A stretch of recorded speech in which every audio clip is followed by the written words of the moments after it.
താതൻ കരങ്ങളിലാ. നിരാശ ഇനി എന്നെ തൊടുകയില്ല. പ്രത്യാശയാൽ അനുദിനം വർദ്ധിക്കട്ടെ. ഭയമോ ഇനി എന്നിൽ സ്ഥാനമില്ല. എൻ ഭാവിയെല്ലാം താതൻ കരങ്ങളിലാ. നിരാശ ഇനി എന്നെ തൊടുകയില്ല. പ്രത്യാശയാൽ അനുദിനം വർദ്ധിക്കട്ടെ. യാഹേ അങ്ങെന്നുമെൻ ദൈവം, തലമുറ തലമുറയാ. യാഹേ അങ്ങെന്റെ സങ്കേതം, തലമുറ തലമുറയായി. നീ മയങ്ങുകില്ല, നീ ഉറങ്ങുകില്ല. ഇസ്രായേലിൻ പരിപാലകൻ താൻ. നീ മയങ്ങുകില്ല, നീ ഉറങ്ങുകില്ല. ഇസ്രായേലിൻ പരിപാലകൻ താൻ. ഇന്ന് വായിക്കുന്ന വിശുദ്ധ വേദപുസ്തക ഭാഗം സംഖ്യാപുസ്തകം 27-ാം അധ്യായം 1 മുതൽ 23 വരെയുള്ള വിശുദ്ധ വാക്യങ്ങളെ കേൾപ്പിൻ. സംഖ്യാപുസ്തകം 27-ാം അധ്യായം 1 മുതൽ 23 വരെ.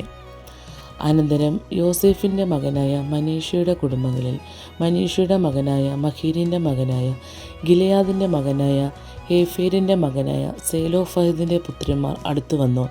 അവൻ്റെ പുത്രിമാർ മാഹ്ള, നോവ, ഹോഗ്ല, മിൽക്ക, തീർസ എന്നിവരായിരുന്നു.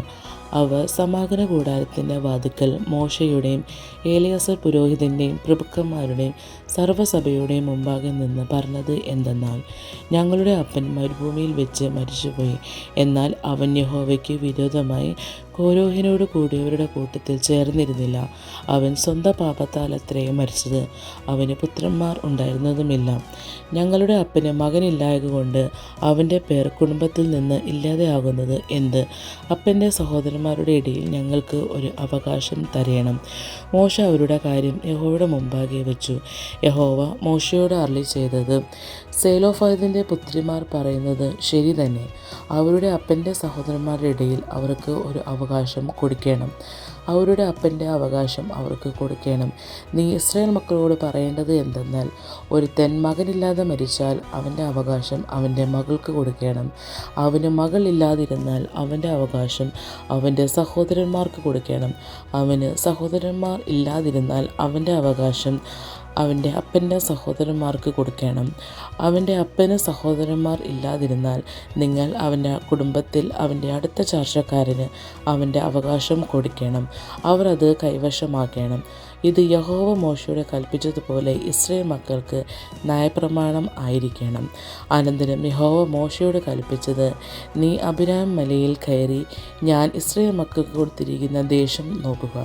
അത് കണ്ട ശേഷം നിന്റെ സഹോദരനായ അഹരോനെ പോലെ നീയും നിന്റെ ജനത്തോടും ചേരും. സഭയുടെ കലഹത്തിങ്കൽ നിങ്ങൾ സീൻ മരുഭൂമിയിൽ വെച്ച് അവർ കാണുകെ വെള്ളത്തിൻ്റെ കാര്യത്തിൽ എന്നെ ശുദ്ധീകരിക്കാതെ എൻ്റെ കൽപ്പനയും മറിഞ്ഞതുകൊണ്ട് തന്നെ സീൻ മരുഭൂമിയിൽ കദേശിലെ കലഹജലം അതുതന്നെ. അപ്പോൾ മോശ യഹോവയോട്, യഹോവയുടെ സഭ ഇടയനില്ലാതെ അടുക്കള പോലെ ആകാതിരിപ്പാൻ തക്കവണ്ണം അവർക്ക് മുമ്പായി പോകുവാനും അവർക്ക് മുമ്പായി വരുവാനും അവരെ പുറത്തു കൊണ്ടുപോകുവാനും അകത്തു കൊണ്ടുവരുവാനും സകല ജഡത്തിൻ്റെയും ആത്മാക്കളുടെയും ദൈവമായ യഹോവ സഭയുടെ മേൽ ഒരാളെ നിയമിക്കുമാറാകട്ടെ എന്ന് പറഞ്ഞു. യഹോവ മോശയോട് കൽപ്പിച്ചത്, എൻ്റെ ആത്മാവുള്ള പുരുഷനായി നൂൻ്റെ മകനായ യോശുവയെ വിളിച്ചു. അവൻ്റെ മേൽ കൈവച്ച് അവനെ പുരോഹിതനായ ഏലിയാസിൻ്റെ സർവ്വസഭയുടെ മുമ്പാകെ നിർത്തി അവർ കാണുകെ അവന് ആജ്ഞ കൊടുക്കുക. ഇസ്രായേൽ മക്കളുടെ സഭയെല്ലാം അനുസരിക്കേണ്ടതിന് നിൻ്റെ മഹിമയിൽ ഒരംശം അവൻ്റെ മേൽ വയ്ക്കണം. അവൻ പുരോഹിതനായ ഏലിയാസിൻ്റെ മുമ്പാകെ നിൽക്കണം. അവന് വേണ്ടി യഹോവയുടെ സന്നിധി ഊരും മുഖാന്തരം അരുളിപ്പാട് ചോദിക്കണം. അവന് ഇസ്രായേൽ മക്കളുടെയും സർവ്വസഭയുടെയും അവൻ്റെ വാക്കുപ്രകാരം പോകുകയും അവൻ്റെ വാക്കുപ്രകാരം വരികയും വേണം. യഹോവ തന്നോട് കൽപ്പിച്ചതുപോലെ മോശ ചെയ്തു.